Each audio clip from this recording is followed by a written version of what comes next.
안녕하십니까. 목요 법회를 시작하겠습니다.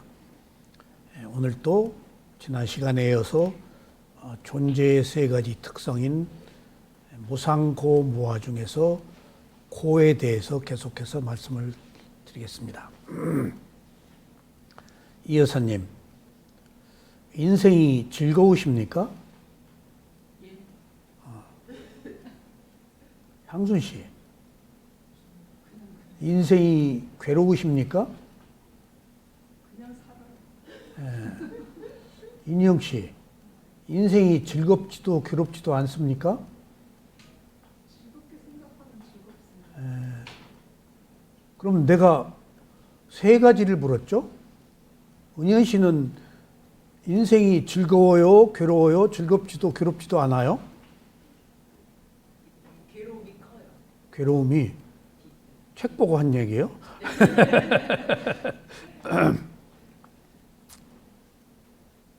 어느 게 답일까요, 백 선생? 인생이 즐거워요, 인생이 괴로워요, 인생이 즐겁지도 괴롭지도 않아요? 다 변해서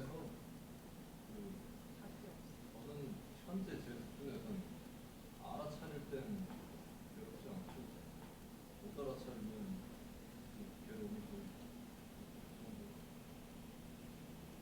지금 오늘 우리가 공부하고 있는 내용은 괴로움이에요. 근데 괴로움만 있지를 않아요. 세 가지가 다 있어요. 즐거울 때도 있고 괴로울 때 있고 즐겁지도 괴롭지도 않을 때. 이게 핵심이에요, 불교에. 부처님의 가르침에 세 가지가 다 있다는 거예요. 근데 이 세 가지가 느낌이에요. 느낌을 감각, 감수, 느낌 그렇게 얘기를 해요. 감각기관을 통해서 받아들이는 거예요. 감수, 받아들일 숫자. 그러니까 이게 즐거운 느낌, 괴로운 느낌, 즐겁지도 괴롭지도 않은 느낌이 태어날 때부터 태어나기 이전의 원인과 결과로 상속받아서 불가역적, 불가피하게 받아들인 본능이에요. 본능이에요. 근데 거기서 가장 우선하는 것이 감각적 욕망이 가장 두드러져요. 누가 처음부터 괴로우려고 그래요. 근데 현실은 괴롭잖아요. 근데 그 괴로운 현실 때문에 욕망을 더 찾는 거예요. 실제는 괴로움이에요. 괴로움을 극복하기 위해서 감각적 욕망을 추구하는 거예요. 반대급부예요. 그러니까 우리는 즐거우려고 그러는데 원래 태어난 것이 괴로움인데 그게 세 가지가 있잖아요. 괴로움에. 첫째는 고고성. 생로병사가 괴로움이에요. 태어났으면은 늙어서 죽어야 되잖아요. 온갖 병들로 인해서. 심신이 괴로운 거예요. 두 번째는 괴고성. 괴고성은 뭘까요?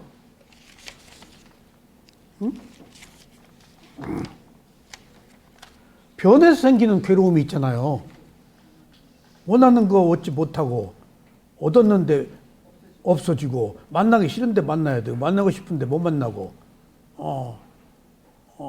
그 변화로 인해서 오는 괴로움이 있단 말이에요. 불가피한 거예요. 세 번째는 뭔 괴로움이에요?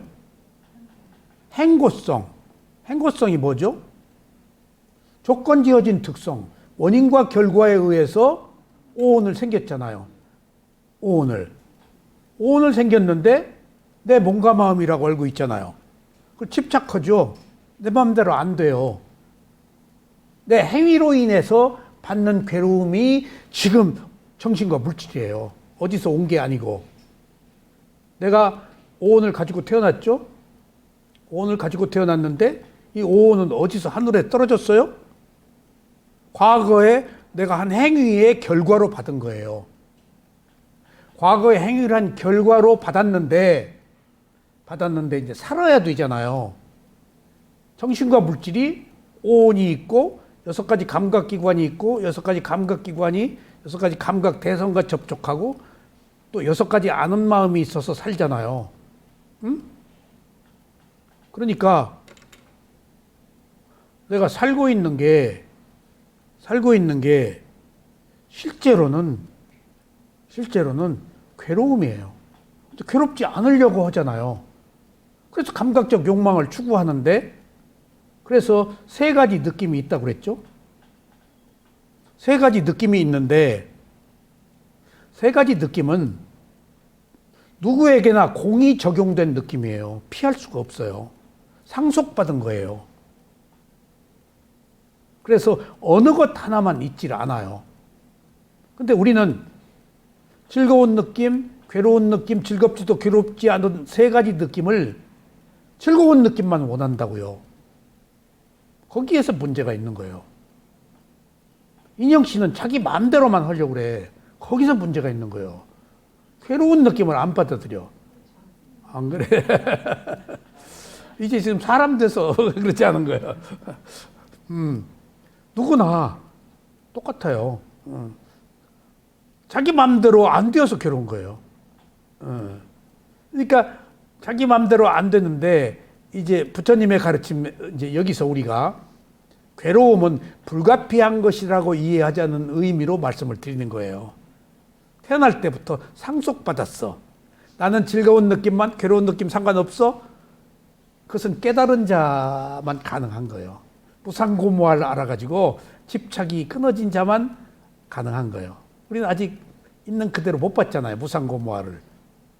그러니까 아직 지혜가 없어서 모르는데, 지혜가 난 사람은 3가지 느낌은 불가피하다라고 받아들여서 안 걸리는 거야. 근데 3가지 느낌이 불가피하다고 받아들이는 데는 어떤 지혜가 전제가 되어야 할까? 즐거운 느낌, 괴로운 느낌, 즐겁지도 괴롭지도 않은 느낌은 원래 받아놓은 밥상이지. 근데 이것을 우리가 벗어날 수 있는 유일한 길은, 벗어나려면 어떻게 해야지? 있는 그대로 봐야지. 나의 느낌이라고 생각하지 말고, 그리고 자기 몸과 마음을 봐야지. 그리고 분리해서 봐야지. 내 몸이라고 보지 말고 하나의 땀마 현상으로. 그래서 그것들이 3가지 느낌이 불가피한 건데, 그래서 받아들일 수밖에 없는데, 그러면은 이제 받아들일 수가 없으니까 그냥 그것을 수용하고 살아야지. 그럼 윤회해. 근데 그 괴로움에서 벗어나고자 하는 윤회에서 벗어나려면 3가지 느낌이 있는데 3가지 느낌조차도 무상하다. 3가지 느낌 중에서 그것이 원래는 진실은 괴로움이다. 그리고 그것은 나의 것이라고 할 것도 없더라. 알고 보니까. 라고 하면 3가지 느낌을 존중하고 3가지 느낌에서 비로소 벗어날 수 있다는 얘기예요. 3가지 느낌을 먼저 존중하고 받을 수밖에 없었다는 것을. 존중하는 거에서는 해결이 안 돼. 아직 있어, 인과가.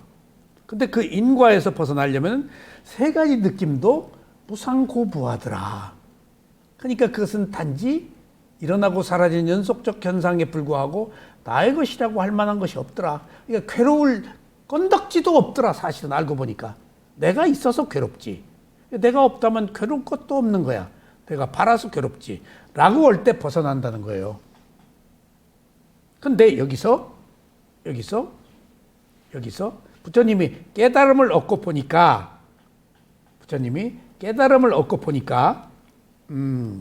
이제 3가지 느낌이 있는데 사람들이 감각적 쾌락만 추구하더라. 괴로움을 안 받아들이더라. 감각적 쾌락만 추구, 좋은 것만. 원래 안 좋은 것이 있는데.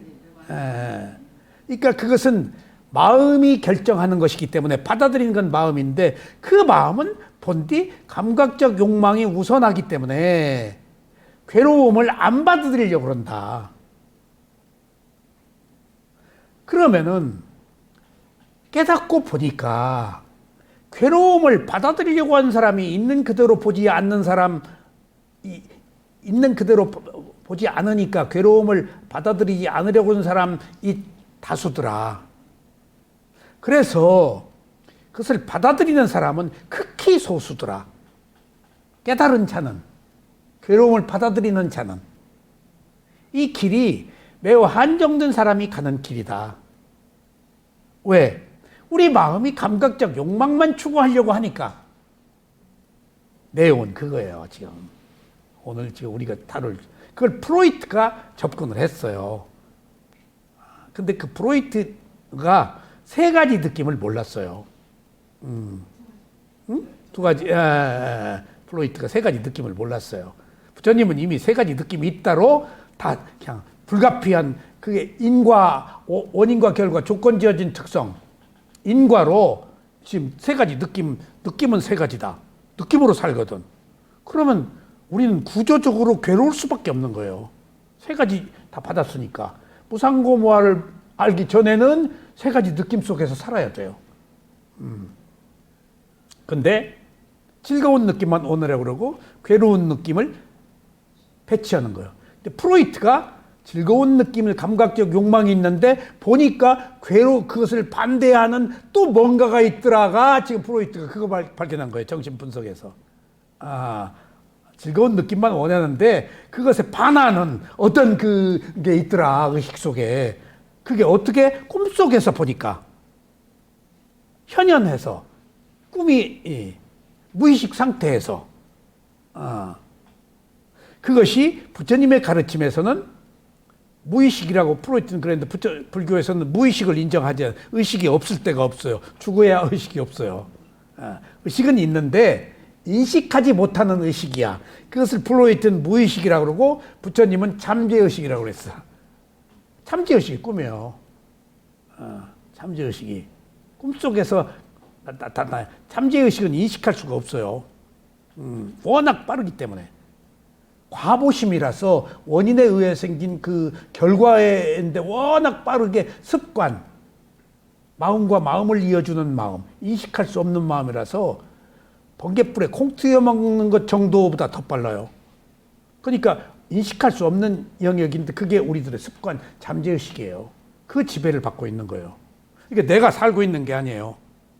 과거의 원인, 행위가 만든 결과로서의 과보심이 잠재의식이에요. 그 습관, 그 생각, 그 풍습, 그 언어적 사유가 나를 지배해요. 내가 있는 게 아니에요. 내 마음대로 안 돼요. 어떤 인과적 과정, 어떤 그 한국에 태어났다, 어느 가정에 태어났다, 어떤 그 강남에 태어났다, 강북에 태어났다, 전세 살고 있다, 다주택 살고 있다, 다 달라요. 가치관이. 여러분들 잠재의식이 가치관이에요.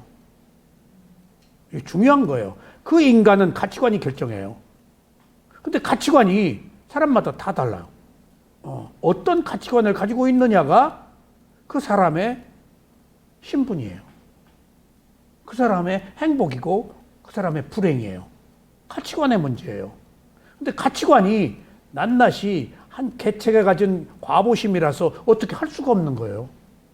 어떻게 할 수가 없어요. 개체성이기 때문에 고유한 특성이 있어서 이걸 먼저 존중하자 이거예요. 예?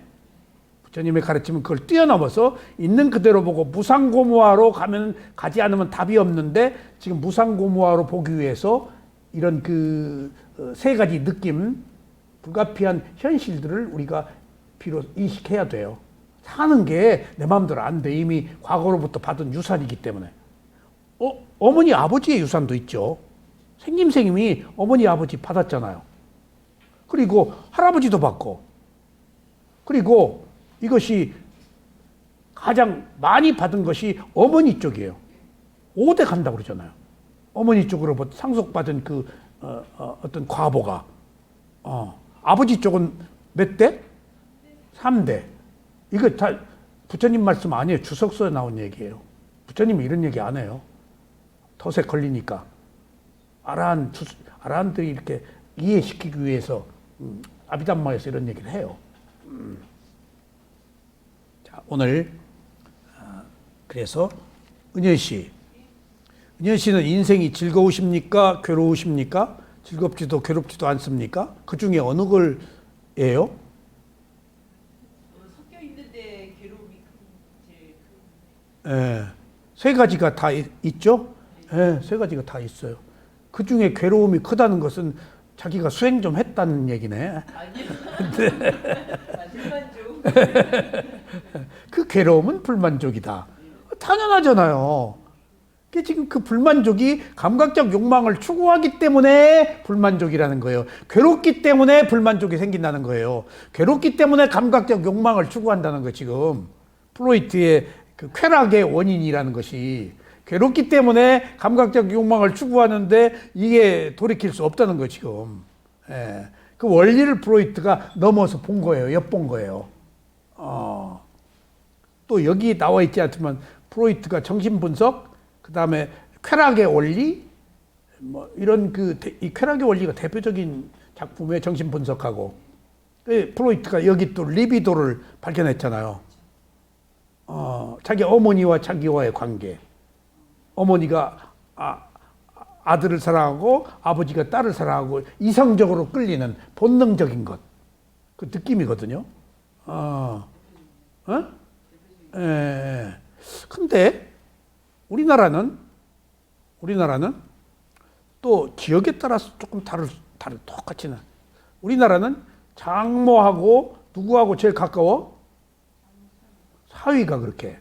그 위험한 거예요. 장모하고 사위 가까운 거. 예. 서양은 어떻죠? 가장 나빠요. 장모하고 사이가. 그것도 이상해. 거기는 여건이 여기 동양보다 좀 신장돼 있어서 시집을 보내면 딸을 훔쳐간 놈으로 자기 딸을 사윈 놈이. 근데 동양은 남자가 모계 사회라서 여자 집에 가 살아요. 미얀마가 성이 없어요. 미얀마는.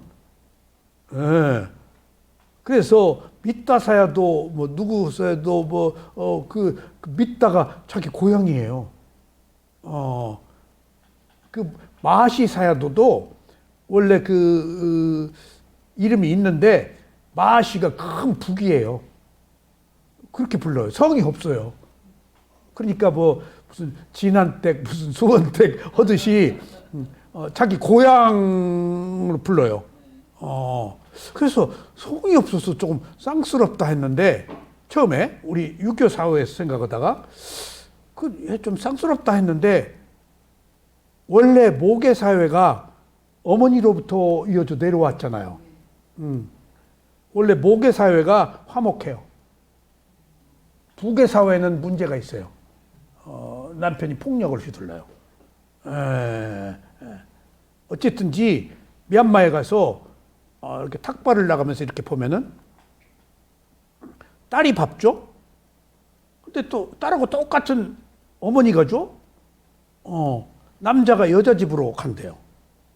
그러니까 우리나라도 옛날에 서쪽에 방 두어가지고 그래서 서방이라고 그러는데 뭐 여자 집에 가서 얼마 동안 있었던 풍습이 있겠죠. 하여튼 그런 습관도 문화적 차이에 따라서 가치관도 달라질 수 있다고 봐요. 오늘은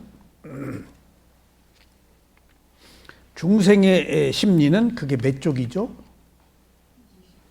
예? 중생의 심리는 즐거운 것을 추구하고 거기서부터 할 차례예요. 인영 씨는 머리 좋아서 책 없어도 다 알지? 교재 없어?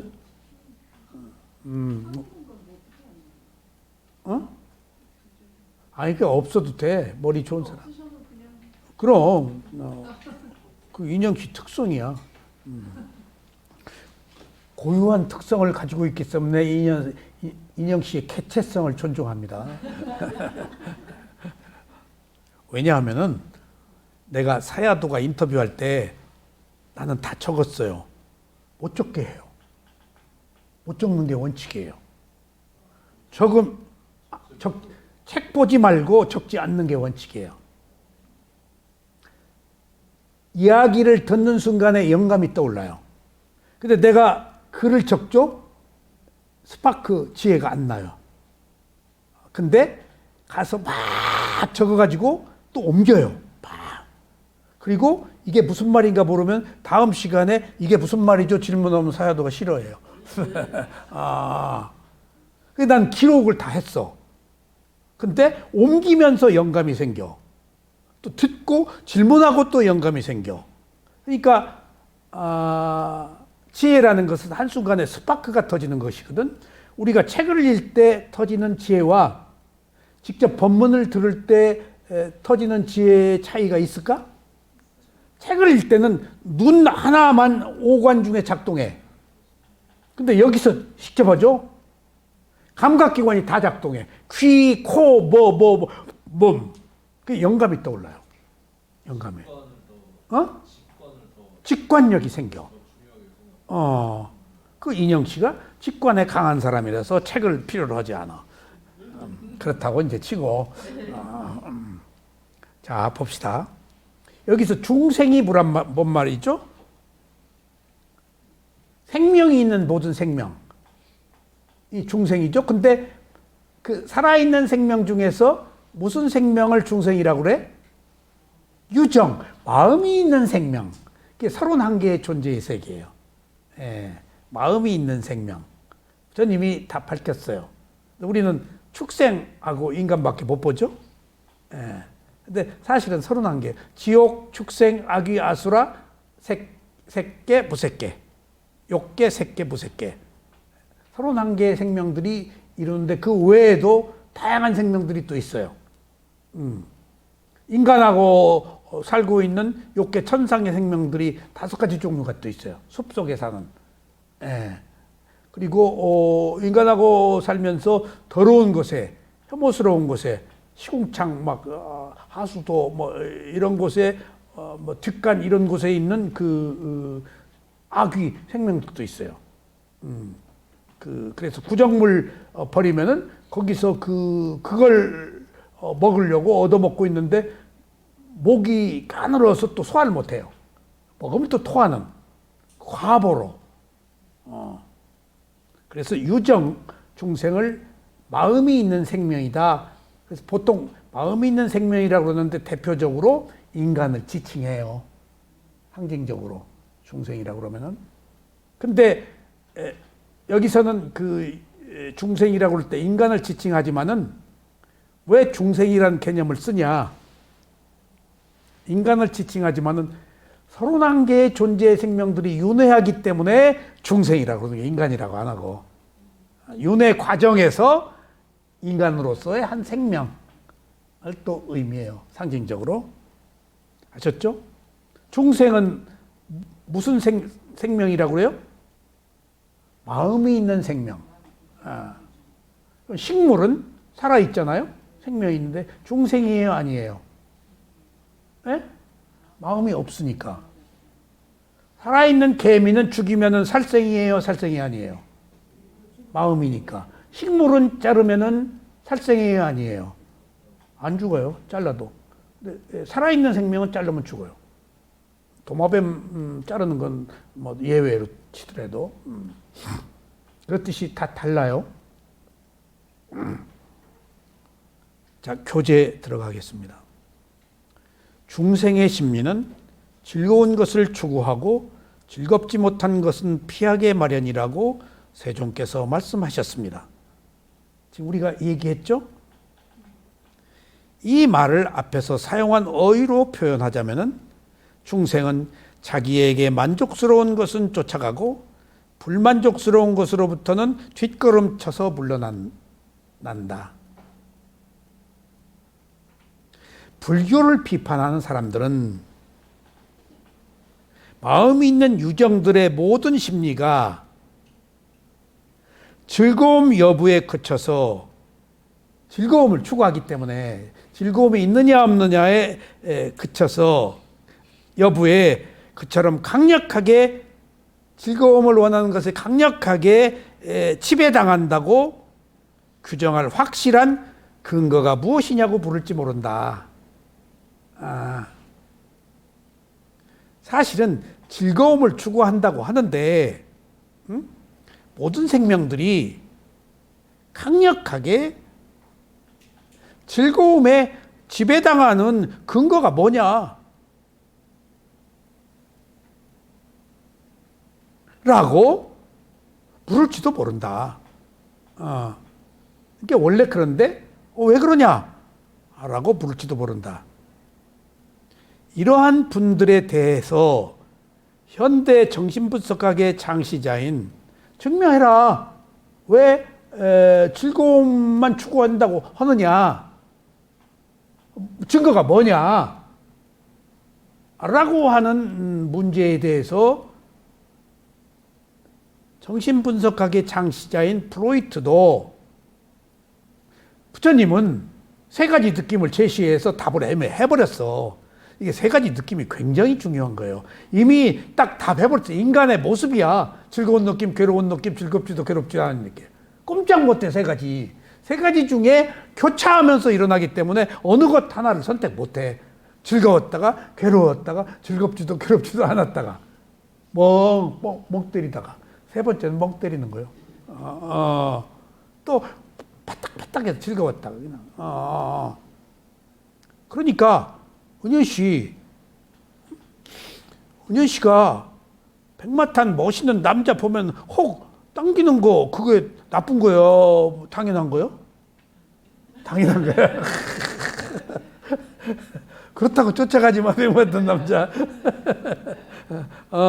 당연한 건데 안 가잖아. 왜 안 가? 그걸 제어하는 게 있잖아. 모랄, 도덕적 규범, 제어, 알아차림. 그게 있어서 균형을 이루어 살고 있는 거예요. 그 짐승의 세계에서도 그게 있단 말이에요.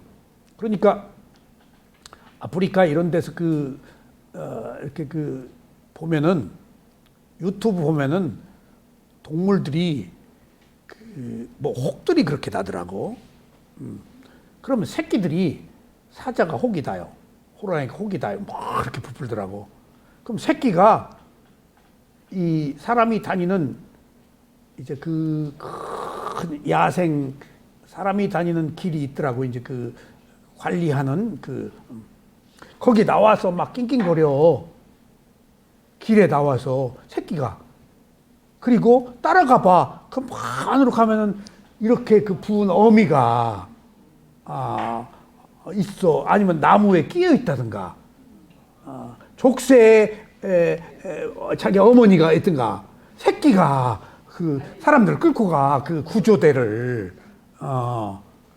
근데 그 동물들이 그 총을 갖지 않은 이제 관리하는 그 사람들이 총을 갖지 않고 그 사자 그냥 어다가 덥석 무는데 절대 자기를 보호해 주려는 사람을 해치지 않더라고. 생존 본능이야. 아는 거야. 먹기 위해서 잡아먹는 거다고 자기가 어려움에 처해 있을 때 이미 고통을 호소하는 구출을 바라는 동물의 본성이 그렇게 다르더라고. 근데 그걸 유심히 봐. 그러니까 그 사람들이 조심은 하더라고. 그래서 인젝션 마취를 하고 뭐 어쩌고 저쩌고 하는데 또 출산할 때 그 고통들 겪더만. 그러니까 막 시베리아 혹한에 오두막 문 앞에 와가지고 두드리고 맨 유튜브만 보시네. 나 그거 재밌게 봐. 그건 시간 가는지도 모르고 봐. 딴 건 다 재미없는데. 근데 그것도 가짜가 많아요. 전부 연출 같아. AI로 막 생성한. 전부 AI로.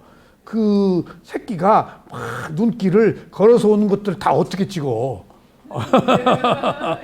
그 카메라 들고 또 쫓아다녔다는 거니까 눈길에 아무도 없는데. 그러니까 좀 AI가 이제 있구나 하는 걸. 어쨌거나 이러한 의문, 정말 그 사람이 즐거운 느낌만 원하고 괴로운 느낌은 그 피하려고 하는 거 근거를 대라. 이것을 플로이트도 부처님과 똑같이 결론에 도달했던 사실을 잠시 상기시켜 주는 것이 좋을 것 같습니다. 플로이트가 유명한 건 정신분석이거든요. 그 다음에 두 번째가 쾌락의 원리예요, 책이. 플로이트는 쾌락의 원리를 넘어서라는 그의 유명한 논문을 다음과 같은 의미심장한 말로 시작합니다. 정신분석학적 견해로는 우리는 정신병적 사건이 취하는 경로가, 우리가 정신적 장애를 읽는 경로가 쾌락의 원리에 의해서 자동적으로 통제된다고 가정할 수 있다. 그러니까 우리가 정신적으로 생기는 문제가 쾌락의 원리에서 자동적으로 통제된다. 이 이야기는 다시 말해서 그러한 사건들의 경로는 반드시 불유쾌한 긴장에 의해서 발단이 되며, 바꾸어 말하면 쾌락을 원하는데 그것은 불유쾌한 것 때문에 벗어나려고 쾌락을 원한다 하는 이야기예요, 지금. 이게 불유쾌하지 않으면은 감각적 욕망도 일어나지 않는다는 거예요. 어느 의미로. 뭔가 불만족이 있어서 그것에서 벗어나려고 쾌락을 원한다. 그러니까 그것이 뭘까? 사랑이지. 섹스지. 그 다음에 돈, 명예지. 술이지. 운동이지. 그런 모든 감각적 욕망, 여섯 가지 감각 대상에 부딪혀서 얻는 그 감각적 쾌락이 사실은 불만족을 해소하기 위한 하나의 대안이다. 굉장히 깊게 본 거예요, 플로이트가. 원래 인간은 욕망으로 태어났어. 그것이 문제야 라고 하지 않고, 욕망의 너머의 그 반대급부의 어떤 불만족, 그것이 욕망을 부추긴다. 어떻게 그걸 봤을까? 꿈에서 봤어요.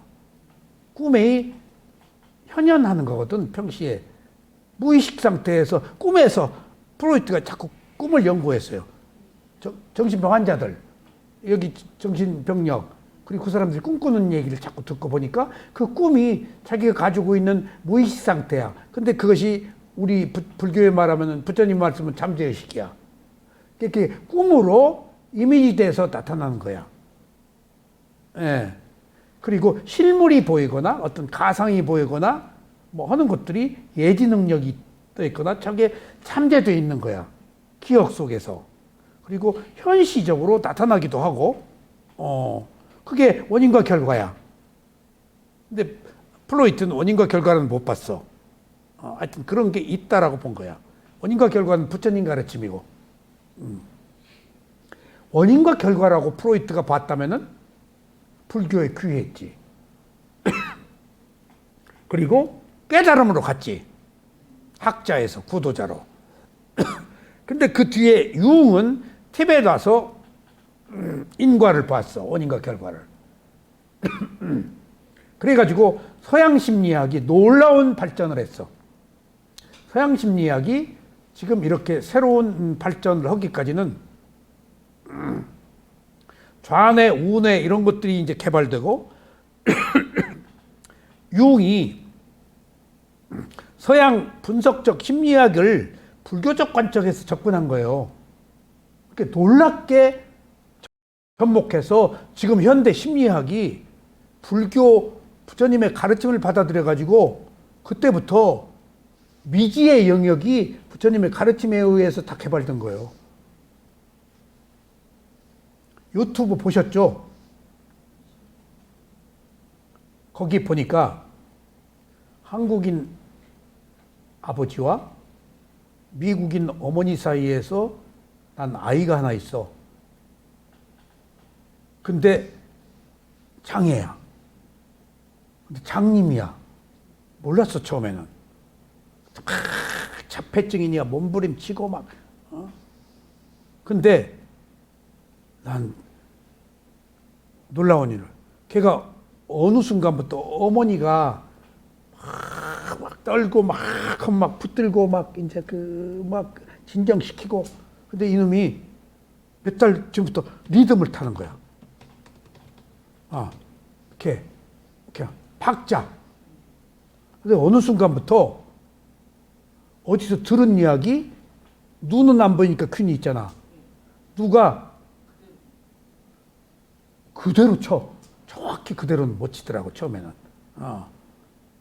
그러니까 그런 장애가 신체적으로 걔는 특별하게 우뇌가 개발되고 자뇌가 개발되지 않아가지고 의사들이 다 판단했더라고. 99%의 그 자폐아가 1%의 소리를 기억하는 천재적 능력이 있는 거야. 그러니까 걔가 막 두드리는 게 일정한 리듬이 있어. 그리고 자기 그 내면을 표현해. 하나의 음악이야. 그리고 한국, 그 아버지가 한국 사람이니까 한국 무슨 동요를 막 치는 거야. 근데 너 이거 어디서 배웠냐? 그러니까 어딘가에서 들었어. 그럼 그냥 그대로 치는 거야. 그러니까 바꿔 이야기하면은 나는 그것을 다른 시각에서 업의 과보로 봤는데, 업의 과보로, 업생물질로 6가지 감각기관이 감각 생길 때 어느 한 부분이 과보에 의해서 개발되지 못하고 장애가 생길 수가 있어요. 그게 전부 인과요.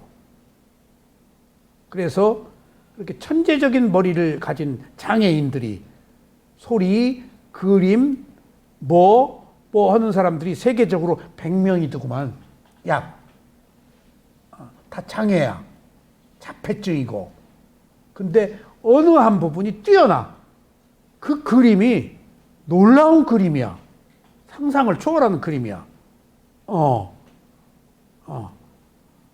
그것들이 이제 그 과학에서 다 분석하지만은 저는 인과로 다 봤어요. 원인과 결과다.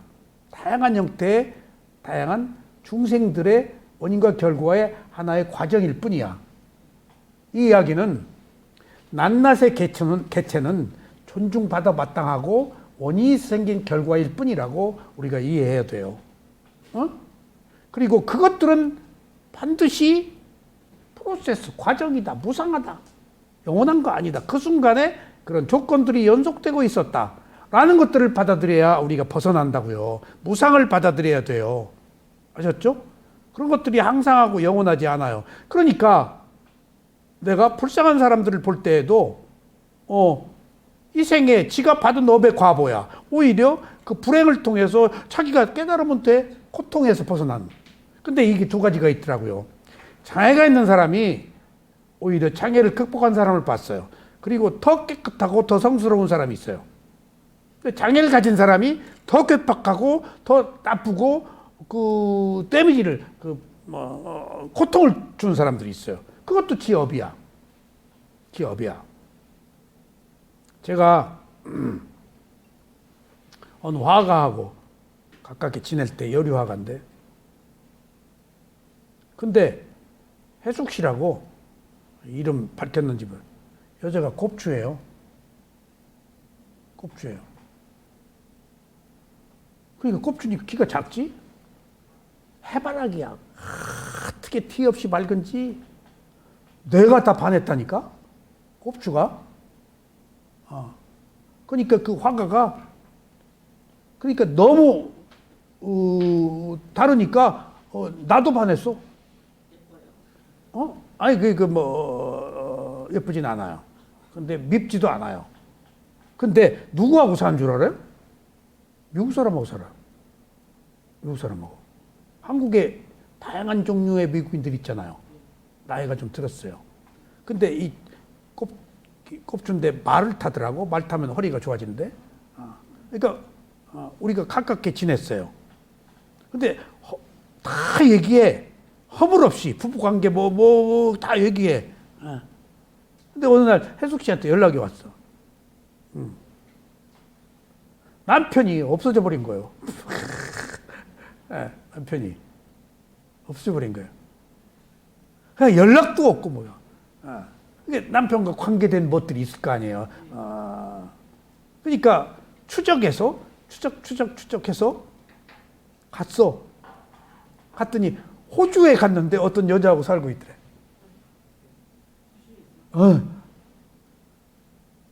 예.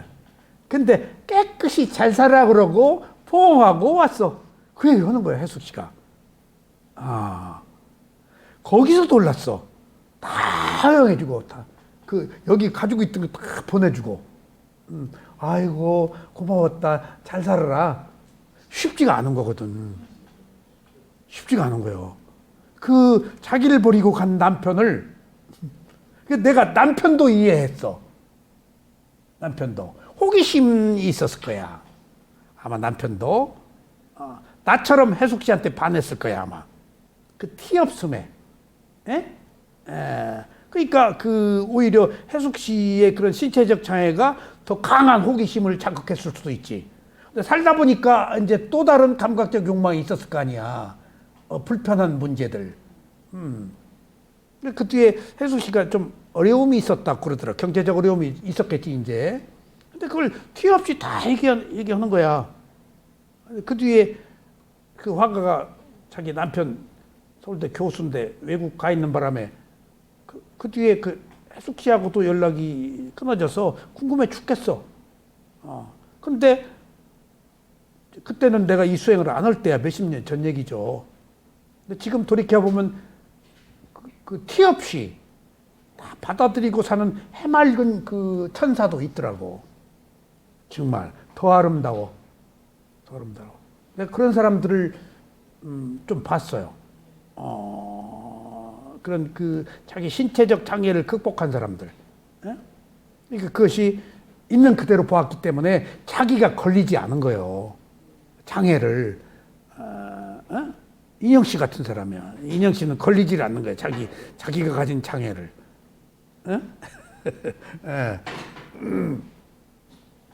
어쨌거나 이제 한번 심층적으로 들어가 보자고요.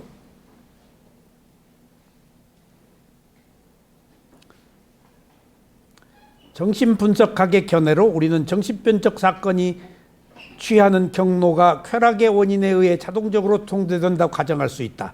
다시 말하면은 그러한 사건들의 경로는 반드시 불유쾌한 긴장에 의해서 발단이 된다. 정신적 쾌락은 최종적 결과는 긴장의 완화, 즉 불유쾌한 회피 내지는 쾌락의 도출에 일치하는 쪽을 취한다고 우리는 믿는다. 우리는 어떤 불유쾌한 것 때문에 쾌락에서 벗어나려고 쾌락을 추구한다고 우리는 믿는다 하는 것들이 프로이트의 쾌락의 원리를 넘어서 라는 내용인데, 조금 다른 측면에서 보자면은 정신 속에서 쾌락의 원칙을 향한 강한 경향이 존재하지만, 이제 인터넷에서 보고 찾은 거예요. 플로이트 내용이. 이건 책에 없는 내용이에요. 정신 속에서 쾌락의 원칙을 향한 강한 경향이 존재하지만, 쾌락을 향하는 것이 있지만, 그에 대항하는 다른 힘이나 조건들이 있어서 감각적 쾌락을 추구하지만은 그에 대항하는 게 또 있다는 거야. 최종 결과가 항상 쾌락의 경향에 부합하지 않는다고 볼 수밖에 없다. 자, 여기서 한번 보세요. 또 색다른 이론이야. 앞에서는 우리가 불만족이 있기 때문에 그것에 대한 반작용으로 감각적 쾌락을 추구한다가 프로이트의 이론이야. 근데 조금 이걸 더 깊게 들어가면은 우리가 일반적으로 쾌락을 향한 경향이 존재하지만 그에 대항하는 조건들이 항상 있기 때문에 항상 모든 것에서 쾌락을 추구하는 것만으로는 볼 수 없다. 라는 놀라운 발견이 있는 거야. 이 놀라운 발견은 감각적 쾌락을 추구해. 근데 감각적 쾌락을 추구하면서도 감각적 쾌락을 추구하는 거부하는 게 있어. 그러니까 꼭 반드시 감각적 쾌락을 추구한다라고 볼 수도 없다. 그게 반항하는, 저항하는 또 다른 측면의 마음이 또 존재한다. 바꿔 얘기하면 이런 게 있어요. 자, 잘 보세요. 우리가 우울증이 뭐죠? 두려움이잖아요. 불안. 근데 뭔가 심심한 거야. 그럼 미래에 올 것들이 두려운 거야. 그리고 만족하지 못하는 거야. 그러면은 우울증의 특성은 감기와 같아서 15가지래요. 왔다 간대 자기도 모른대요. 근데 그게 심화되면은 병이죠. 자살도 하고. 우울증의 끝은 자살이에요. 자살이에요. 그 자살이 자기 비하예요. 죽어도 좋다는 거예요. 죽고 싶다는 거예요. 자기를 비하하는 거예요. 그러니까 제가 어느 신문사 논설위원이 어느 대학교에 미술 강좌를 할 때 그 유명한 화가 그룹하고 내가 어울려서 친하게 지냈는데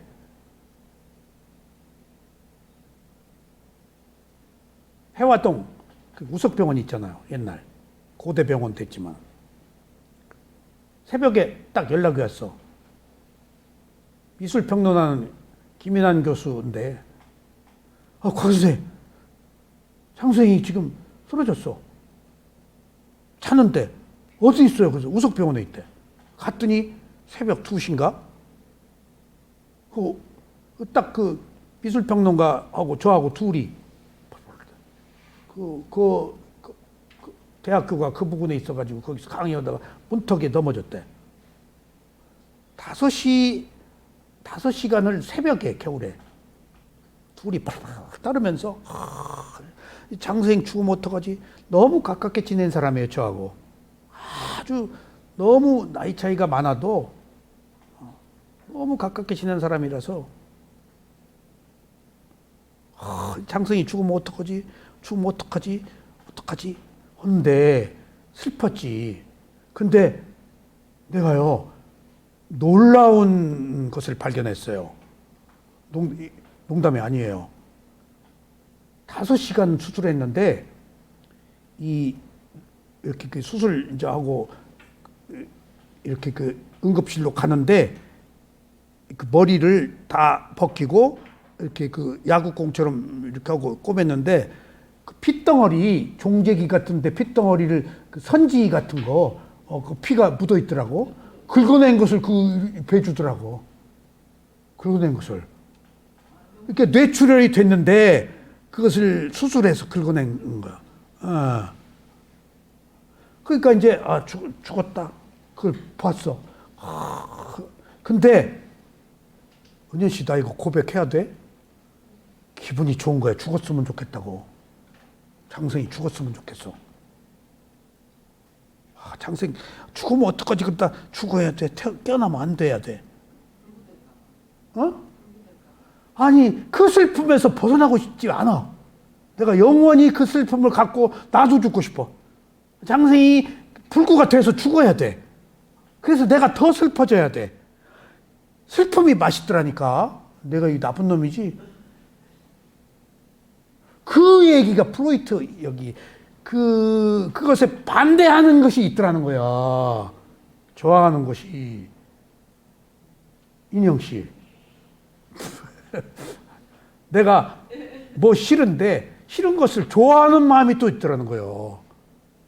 무엇을 원하는데 원하는 것 속에서 싫어하는 마음이 또 있더라는 거예요. 그게 즐거운 느낌, 괴로운 느낌으로 표현되는데 여기에 그런 말은 없어요. 교차한다는 거예요. 거기에 즐겁지도 괴롭지도 않은 느낌은 다루지도 않아 또. 부처님은 세 가지로 이미 제시를 해버렸어. 완벽하게 퍼펙트하게 제시한 거야. 그 세 번째는 무관심, 멍 때리는 것, 무지, 그것도 있다는 거야. 거의 그 상태예요. 즐겁다 괴롭다가 아닌 상태는 뭐 하고 있는 거 우리가. 사실 그 상태가 더 많아. 무기, 무관심. 그 누구는 또 멍 때린다. 청강 목사님 멍 때린다 그러대. 아무것도 아닌 그 마음, 멍한 무지의 마음. 그런 것들로 이미 부처님은 세 가지 중에 하나 교차한다. 그러니까 두 가지를 프로이트가 발견한 거예요, 여기. 예. 여기 그 이제 이건 그래서 정신 속에 쾌락의 원칙을 향한 강한 경향이 존재하지만 누구나 그에 대항하는 다른 힘이나 조건들이 있어서 최종 결과가 항상 쾌락의 경향에만 부입한다고는 볼 수가 없다. 그 이중적 그 마음의 상태. 그래가지고요, 내가 처음 봤어요. 내 그 내면에 있는 그 이율배반적 그 야누스적인 거. 슬퍼하는데 죽었으면 좋겠다고 생각하는데 내가 죄의식을 느꼈어요. 내가 참 더러운 놈이구나. 그래가지고 그 뒤에 이제 입원실로 갔을 때 머리 다 밀었지. 그리고 이제 정신이 깨어났더라고. 안 죽고. 긁어대니까 또 그 죽은 피하고 그 선지 같은 것은 이미 색깔이 다르더라고. 긁어낸 피는 또 빨간 게 묻어 있더라고. 쫑재기로 긁어냈어. 그래가지고 괜찮았어요. 그래서 내가 바로 그 우석대학병원 부근이었어. 그 술집에서. 나도 그 부근에서 그분들랑 어울렸었거든요. 그래서 내가 고백을 했어. 장생님, 죄송해요. 그랬더니 뭐 어때? 내가 장생님 너무 그 김인환 선생하고 둘이 5시간 거기서 있었는데 가족 없이 있었는데 장생이 나중에 죽었으면 좋겠다는 생각이 들어서 내가 굉장히 스스로 자책했습니다. 그랬더니 괜찮다. 뭐 경상도 말로 뭐라고 뭐 안동 분이신데 그걸 흔쾌히 받아들이더라고. 내가 그 고해성사처럼 고해가지고 괴로움에서 벗어났어요. 내가 지금 여기 보면은 두 가지 마음이 교차하고 있는 거야.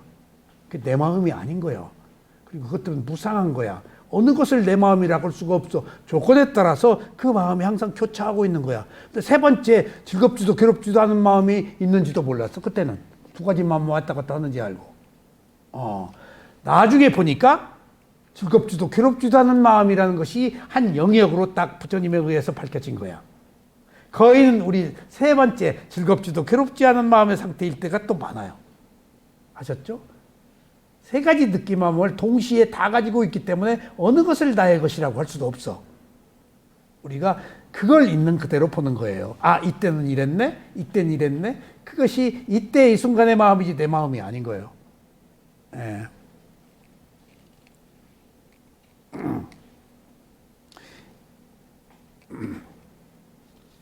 그래서 플로이트의 그 정신 분석학, 여기는 지금 쾌락의 원리를 제가 얘기한 거고, 프로이트의 정신 분석학은요, 인간의 행동의 대부분은 무의식에 의해 좌우된다.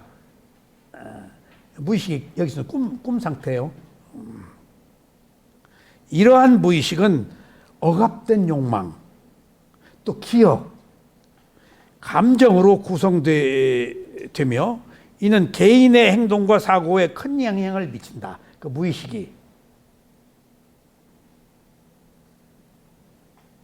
이것을 최면, 꿈의 분석 등을 통해서 프로이트는 연구를 했어요. 끄집어냈어. 그러니까 무의식이 우리를 지배하고 있더라는 거야. 내 의도와 상관없이. 여기서 이미 무상고무화가 있는데 거기까지는 못 갔어. 그 무의식이 우리가 말하는 여기서 잠재의식이야. 그게 과보심이야. 인과의 마음이야. 나중에 융은 티베트 와가서 불교를 공부할 때 인과를 보았어. 그래서 불교 서양의 심리학이 불교와 접목해서 놀라운 영역이 해서 그 치유에 쓰여. 서양 심리학이. 그래서 대학교다 뭐다가 서양 분석하자 추론적이잖아 심리학이. 근데 그 심리학이 불교적 관점에서 추론을 하기 때문에 논리의 바탕이 아주 탄탄해. 그래서 막 분석이 된 거예요. 좌뇌, 우뇌, 뭐 어쩌고 저쩌고가 꿈에 뭐 이런. 그러니까 그 프로이트의 꿈의 이론들이 다 현시적으로 합리적인 이론으로 다 분석이 된 거예요. 그래서 예를 들면은 꿈은 생각의 연장선상이에요. 예. 그리고 예시하는 것도 있고. 근데 사실은 우리들이 불길한 꿈을 꿨죠? 예? 개꿈이에요. 개꿈이에요. 여러분들 개꿈이기 다행으로 얘기해야 돼요. 진짜 꿈은 뭐가 백세 진짜 꿈은 뭔 줄 알아? 미래에 올 걸 예언하는 것을 꿈이라고 그래. 나가세나 존자가 그랬어. 아라하니. 미란다 왕문하고 대하면서 꿈에 대해서 얘기했어. 꿈은 미래에 올 것을 예언하는 것이다. 무의식 상태에서. 그리고 그 외에는 개꿈이야. 생각의 연장선상이야. 꿈 때문에 괴로워하지 마. 만약 꿈이 미래를 예언하는 거면 우리는 죽어야 돼. 예, 꿈이 불길한 거잖아. 좋은 거 별로 없어.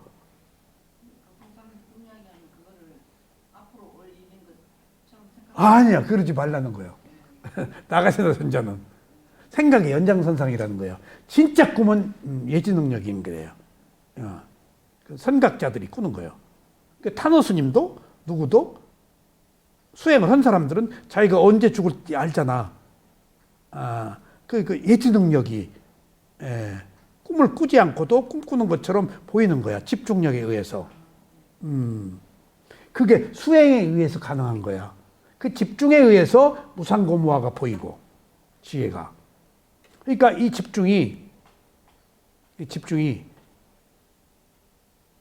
은현 씨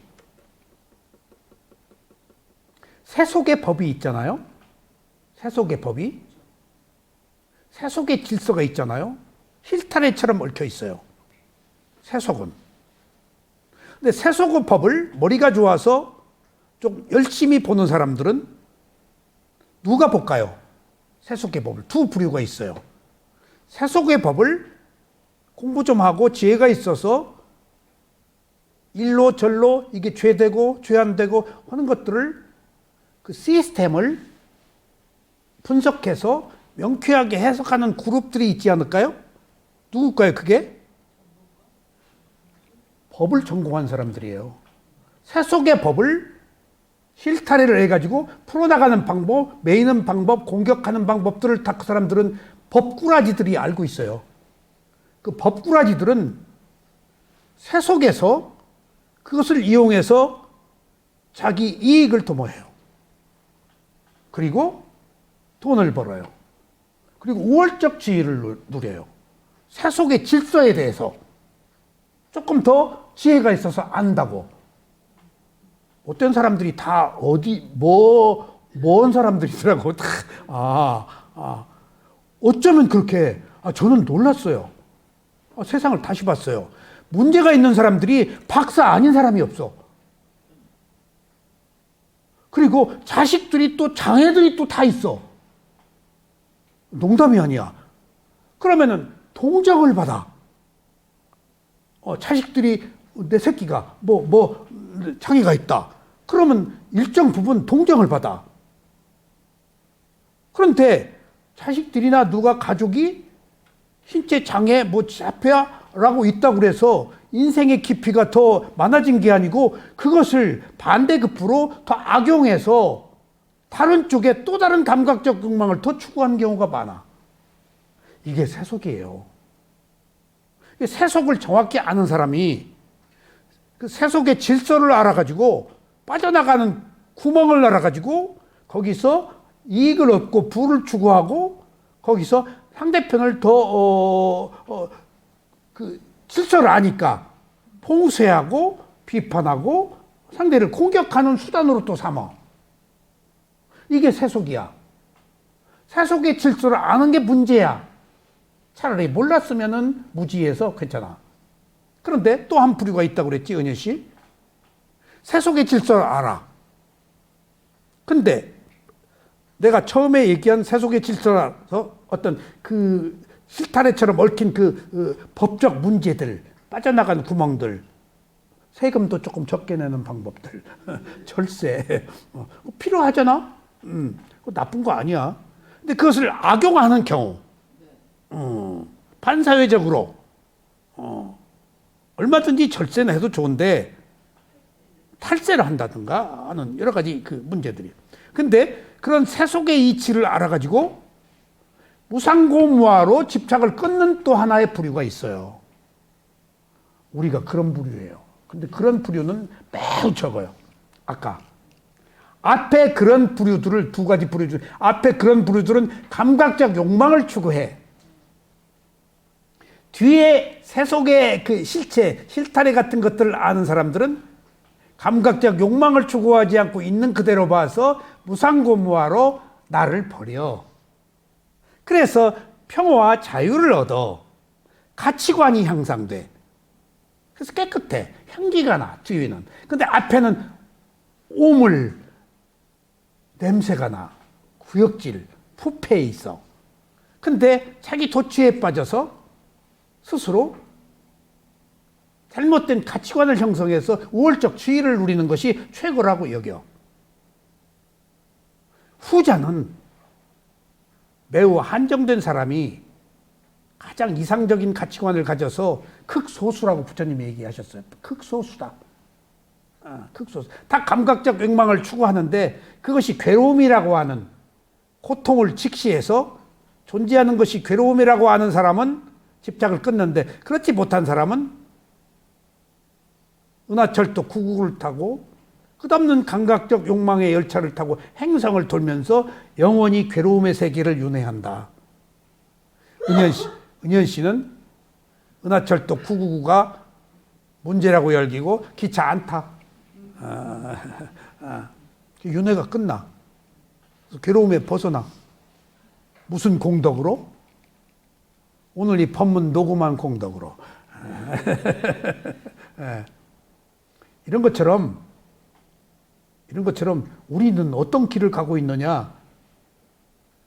세속의 가닥지가 무상고무화라고 알아서 집착 끊는 거예요. 근데 세속의 가닥지를 법적으로 다 교묘하게 알아서 무상고무화가 아닌 어떤 속박을 선택해가지고 이익을, 부를 추구해서 자기 가치관을, 냄새나는 가치관을 선택하는 것들이 세상이에요. 이 세속을 두 가지 평면적으로 본 것과 입체적으로 본 것의 차이예요, 이게. 우리는 입체적으로 본 거예요, 지금. 그것들의 무의미함을, 무상함을, 그것들의 무화를, 따라올 것도 없는 것을 소유할 수 있다고 생각하는 것. 아셨죠?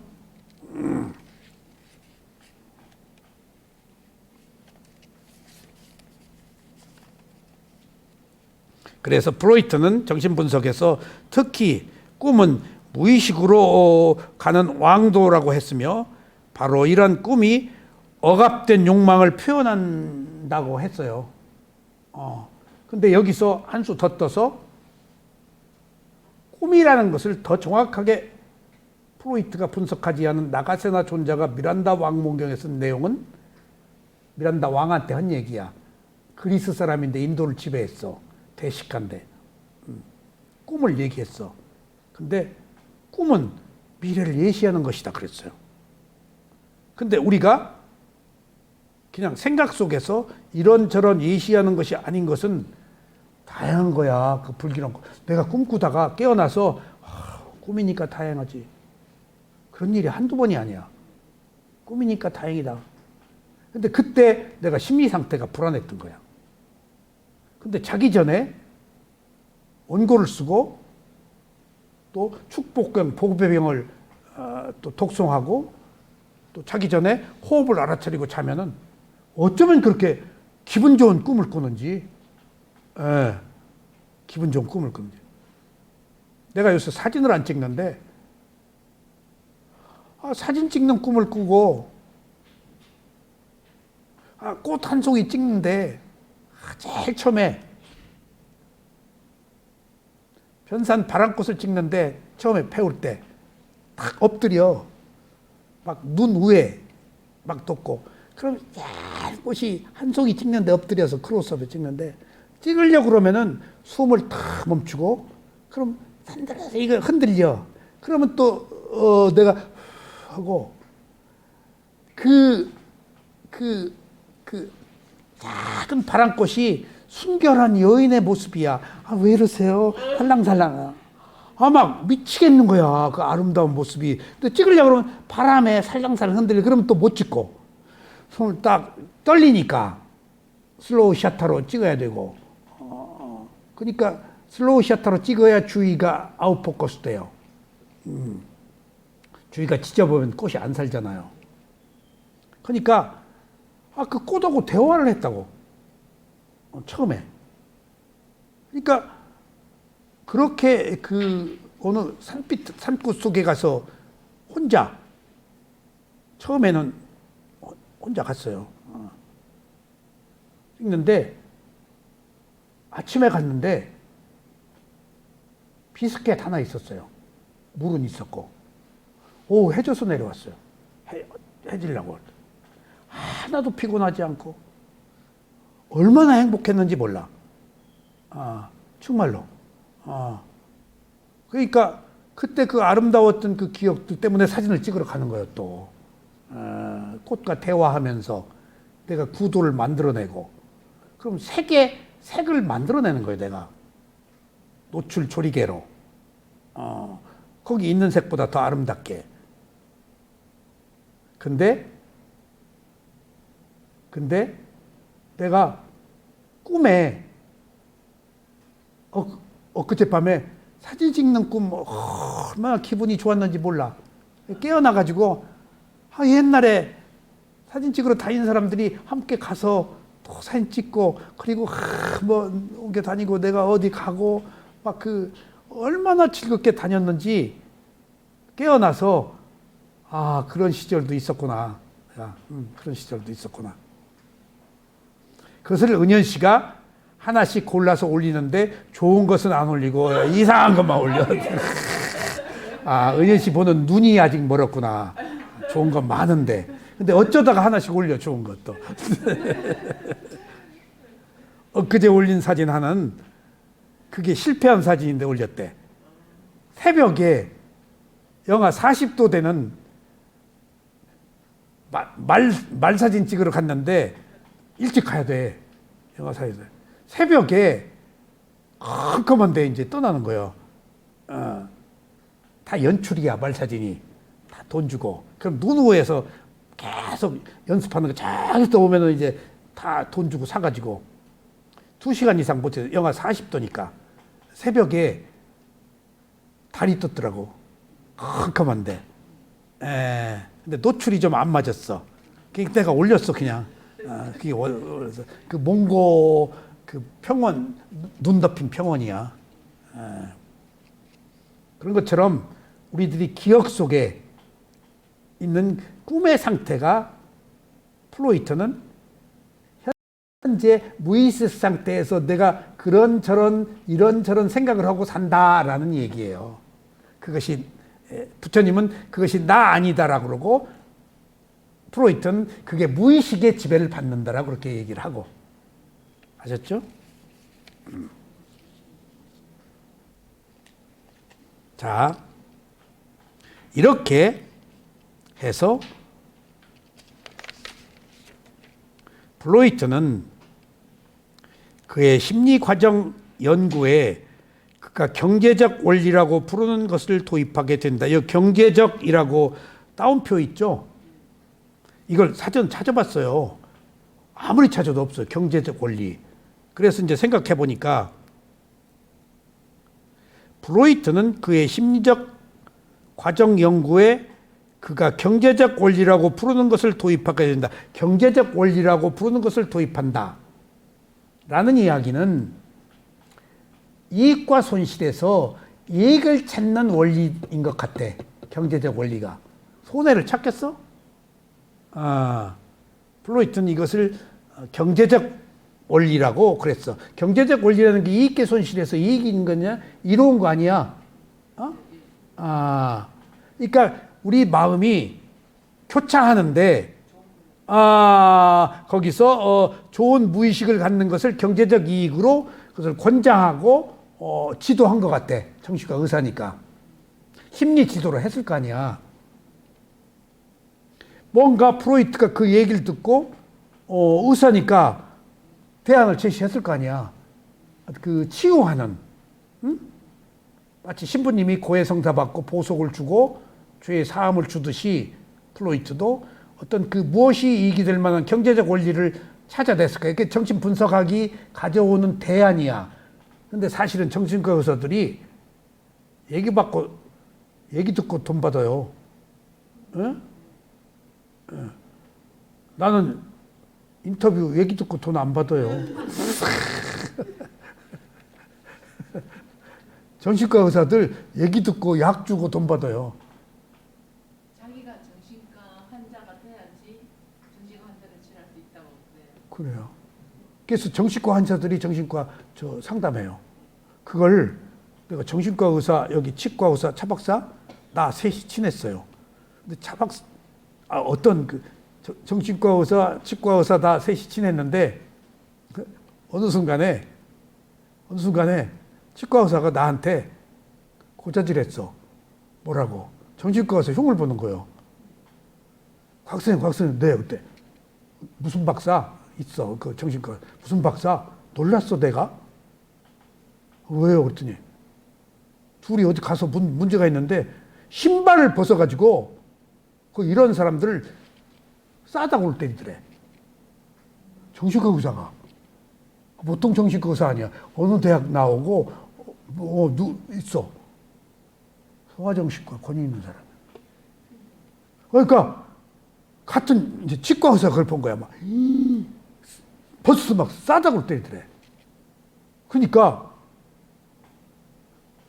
누가 자기가 놀랐다고 그랬어. 내가 그 정신과적 내가 팔로요. 내가 그랬어. 억압된 팔로. 그러니까 신부님들이 고해성사 받아요. 딴 데 가서. 남의 얘기 듣고 그냥 죽어! 인영 씨 비밀 다 알고 이게 말하고 싶어가지고. 임금님 기는 당나귀. 그러니까 그 신부들이 술 먹고 운동 안 하면 못 살아. 남의 비밀 듣는 게 좋을 것 같아요? 힘들어.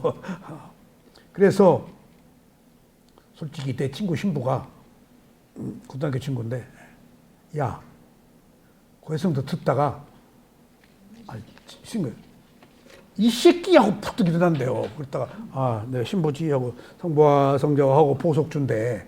내가 걔를 이해해. 이 새끼? 딱 하는데 걔가 운동했거든. 고등학교 때. 구기를 했는데 송구를 했는데 캐톨릭 구교라서 신부가 됐어. 그런 얘기 화통하게 할 수 있어. 그래서 신부들도 이런 추기경도 신부한테 다 고해성사해요. 비구들이 그래요. 컴패션 참여를 쪼그리고 앉아서 아우소 그걸 외우면서 후배 선배 해가지고 그 죄 사함을 해요. 내면의 심리적 발로예요. 누구나 자기가 가지고 있는 문제를 얘기해야 돼. 그래서 인터뷰가 그렇게 중요한 거예요. 인터뷰할 때 자기를 드러내잖아요. 그때 표출일 때 자기가 자기 말하면서 캐출해 자기 문제를. 그리고 법의 이야기를 듣고 또 영감이 떠오르고, 그리고 말한 이야기를 듣고 그때 몰랐다가 나중에 또 자기가 자각하고.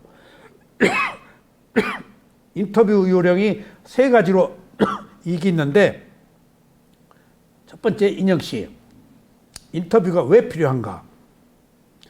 84,000 법문이 인터뷰야. 부처님은 제자들하고 인터뷰한 내용이 경전이야. 상담한 거야. 비구들하고. 부처님이 다 끊고 샷하고 법문한 거 아니야. 다 질문 답변이야. 부처님 가르침이 전부 질문 답변이야. 다 뭐하나 오늘 뭔 얘기 그거 아니야. 근데 인터뷰의 중요성, 법문의 중요성. 첫째, 무엇을 말할 것인가를 생각할 때 영감이 떠올라요. 인터뷰를 해야 되잖아? 그럼 자기 한 일을 서머리해.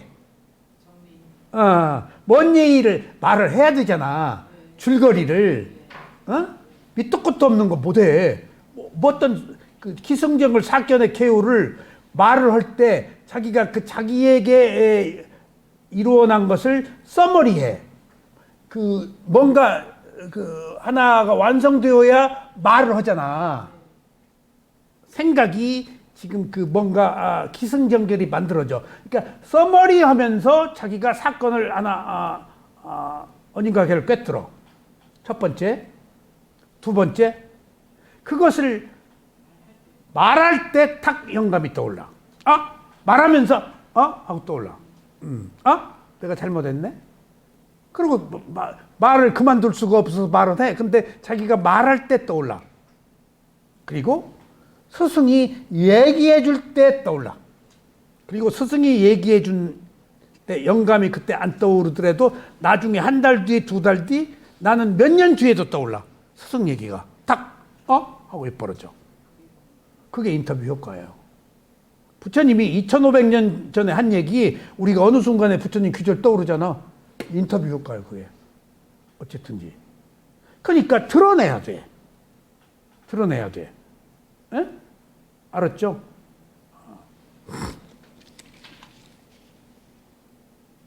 자, 이렇게 해서 프로이트는 그의 심리학 과정의 연구가 그의 경제적 원리라고 부르는 것들을 도입하게 된다.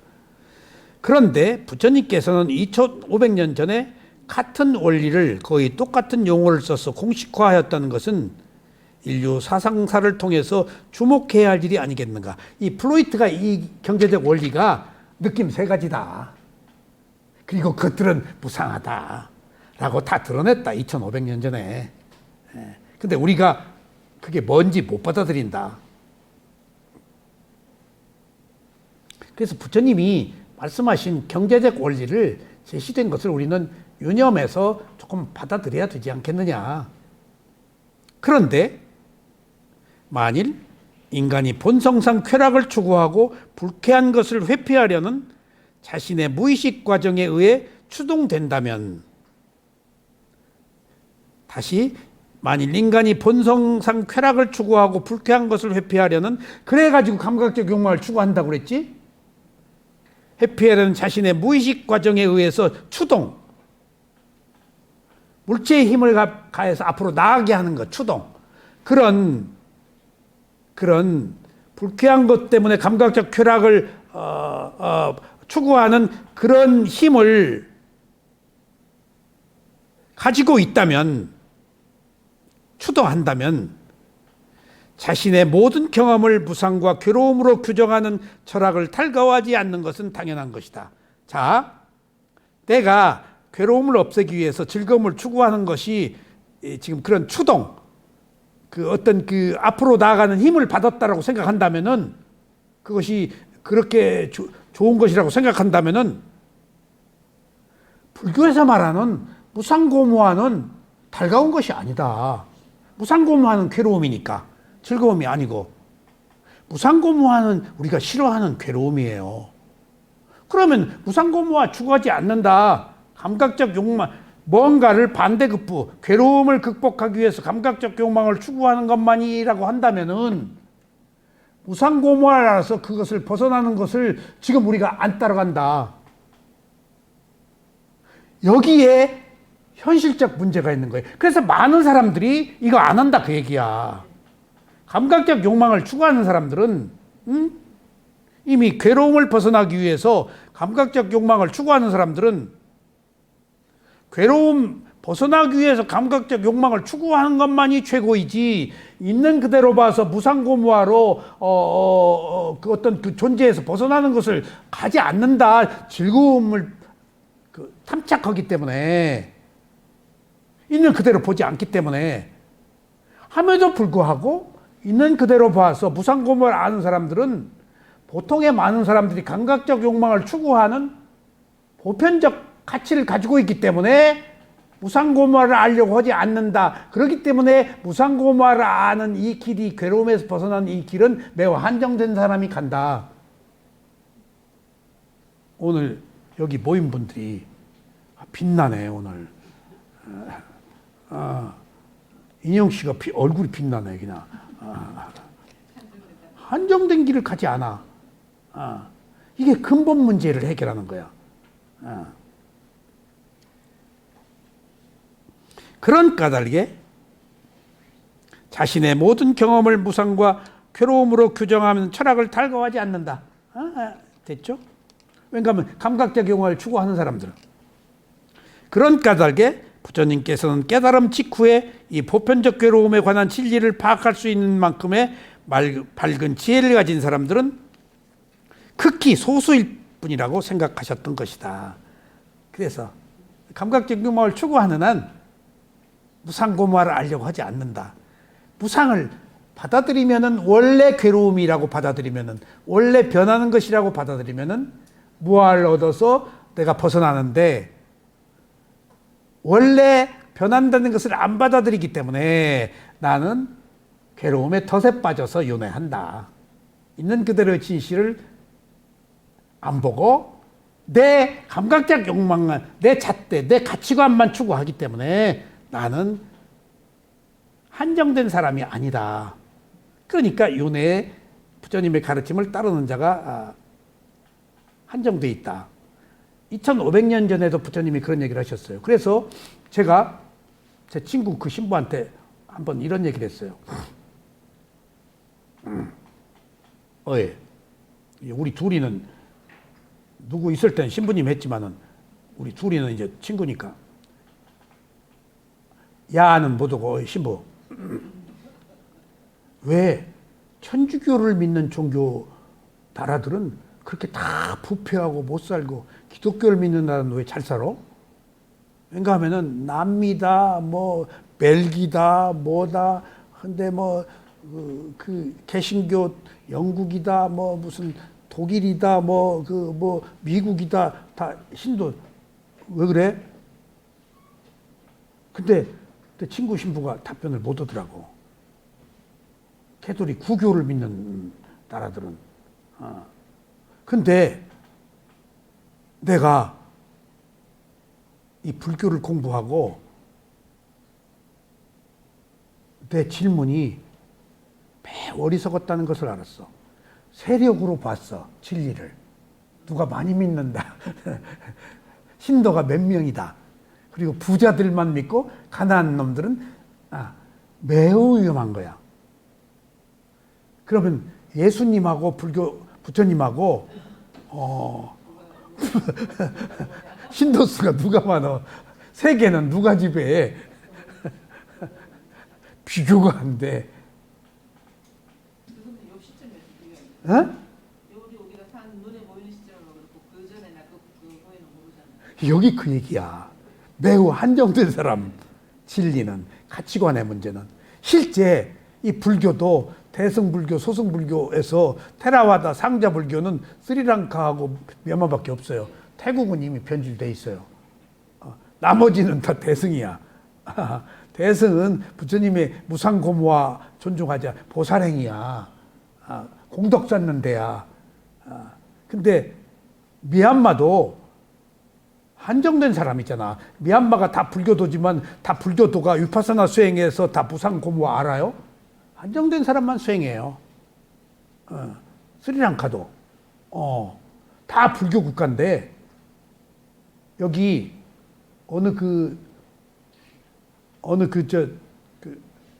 수행하는 거기에 운영하시는 분이 나 미얀마 가면 좋은 법사님 좀 모시고 와요. 부탁해요. 네 하고 내가 미얀마 갈 때 부탁을 받아. 근데 가서 딱 보면은 진짜 공부한 사람 스승 찾기 힘들어요. 거기서도 큰 스승 밑에 큰 스승만한 제자가 안 나와요. 네, 그걸 느꼈어요. 여기 모시고 올 만한 사람이 없어요. 거기서도 부족해. 농담이 아니라 나는 알거든. 스승들을 다 누가 어느 상태고 그저 고만한 사람은 많이 있어. 근데 나는 훌륭한 사람을 내 기준으로 찾자고 보면은 못 찾아요. 한 사람 구하기 힘들어요. 이 정신세계가 그런 거예요. 정신세계가. 비교가 안 되지만은 수행하는 사람들은 알아요. 인터뷰하니까. 무한히 막힘없이 계속해서 제시해주고 있어요, 스승들은. 그런 사람 만나기 힘들어요. 지금 제가 30년 전에 만난 스승들 다 돌아가시고 한두 사람 남았어요. 그래서 빨리 어떤 사람 돌아가기 전에 친견 얼굴이라도 가서 한번 봐라. 내가 그 얘기예요. 가라. 얼굴이라도 한번 봐라. 돌아가시면 못 본다. 우리 쇠오민 사야도 87세에 만나서 90세에 돌아갔는데 30년 전에 3년간 모셨는데 저분 만난 사람 많지 않아요. 내가 처음 가서 3년간 마음본 수행 배웠어요. 그거 하나 보고 가르침 받은 것이 평생 나를 지배하는데 스승 생각이 항상 나요. 농담이 아니라 한 번 뵌 것과 안 뵌 것이 그렇게 차이가 있어요. 표상이잖아. 그 스승을 모습으로 봤잖아. 그리고 내가 그리고 있잖아. 실제 행동 거지를 보고 그 가르침을. 그러니까 내가 자꾸 그 스승 흉내를 내요. 흉내를. 그러니까 흉내 내는 것이 모방이에요. 부처님이 흉내 낼수록 좋아요. 근데 도무지 흉내를 그대로 못 내요, 이제. 표절이 문제지만 표절할수록 좋아. 표절을 할 수가 없어. 표절할 수가 없어. 진리에서는. 새로운 가치관이니까. 진리니까. 이게 그런 거예요. 지금 우리가 가고 있는 이 길이. 따라하고 싶어도 못해. 외울 수가 없어. 금방 잊어버려. 내 삶으로 돌아와 버리니까. 예. 우리가 가는 이 길이 그런 거예요. 자, 그래서 오늘 극히 소수가 이 수행을 한다. 그러므로 우리는 그런 점에 있어서 남이 가지 않는 이 길을 가는 거에 대해서 다시 한번 스스로 감사하게 생각합시다. 다음 시간에 말씀드리겠습니다. 감사합니다.